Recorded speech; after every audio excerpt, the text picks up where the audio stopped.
लोगों में ज़ौक़ शौक़ बढ़ रहा है मोटिवेशनल स्पीकर बनने का, और पाकिस्तान में मोटिवेशनल स्पीकर्स की तादाद भी पहले की निस्बत काफ़ी ज़्यादा है, लेकिन उनसे भी कई गुना ज़्यादा, बल्कि देखा जाए तो करोड़ों की तादाद में हमारे यहाँ पाए जाते हैं डीमोटिवेशनल स्पीकर्स। ये जो डीमोटिवेशनल स्पीकर्स हैं, ये मेरे, आपके, हम सब के इर्द गिर्द मिलने जुलने वाले की शक्ल में, किसी दोस्त की शक्ल में हमें रोज़ाना मिलते हैं। काम क्या करते हैं कि हमारे अच्छे खासे मंसूबों पर ये ऐसे ठंडे पानी की बाल्टी डाल देते हैं कि हमारे जज्बात भी कुछ मुरझा से जाते हैं और हम डीमोटिवेट होकर सोचने लगते हैं कि हाँ यार, कह तो सच ही रहा है, ये काम पॉसिबल तो नहीं नज़र आ रहा। तो ऐसे बहुत सारे लोग हमारे इर्द गिर्द नेगेटिव थाट्स को स्प्रेड करने वाले, फैलाने वाले, मायूस ख्यालात रखने वाले लोग बहुत बड़ी वाफर मिकदार में मौजूद है। इनको पहचानने की ज़रूरत है। ऐसे ही जैसे हमारे घर में, साफ़ सुथरे घर में जब कोई आता है तो दरवाज़े की दहलीज़ पर रखा होता है फुटमैट, ताकि उसके पाँव के साथ, जूते के साथ आने वाली गंदगी जगह को ख़राब ना करे। ये तो हम अपने घरों में अपने लिए भी करते हैं,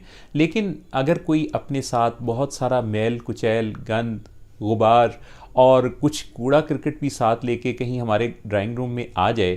तो नेचुरली उसकी फ़ज़ा ख़राब होगी। अब वो जो बंदा है वो हमारे लिए काबिल एहतराम है बतौर एक इंसान के, लेकिन उसकी सफाई की ज़िम्मेदारी तो उसी पर आयद होती है, या उससे हमारा रिश्ता जिस तरह का है तो फिर ये ज़िम्मेदारी उस हद तक हमारी भी है। लेकिन याद रखिए कि फ़ज़ा को सिर्फ़ मट्टी या गर्द ही आलूदा नहीं करती, ऐसे नेगेटिव थाट्स भी आलूदा करते हैं जो उस फ़ज़ा में मौजूद होते हैं। सो हमें जल्द अपने इर्द गिर्द ऐसे लोगों को पहचानना चाहिए जो आपको डिमोटिवेट करते हैं, जो आपके तमाम उन मंसूबों पर पानी डाल देते हैं, आपके मंसूबों को आगे बढ़ने में आपकी तवानाइयों को एकदम से इस तरह से ढा देते हैं और कमज़ोर कर देते हैं कि आपकी अच्छी खासी तवानाई भी कहीं मिसमार हो जाती है। डिमोटिवेशनल स्पीकर से बचने का ये मैसेज आज के दिन मुझे यूँ ख़याल आया कि मैं किसी से इज़हार ख़याल कर रहा था, बात कर रहा था, और तकरीबन हर बात के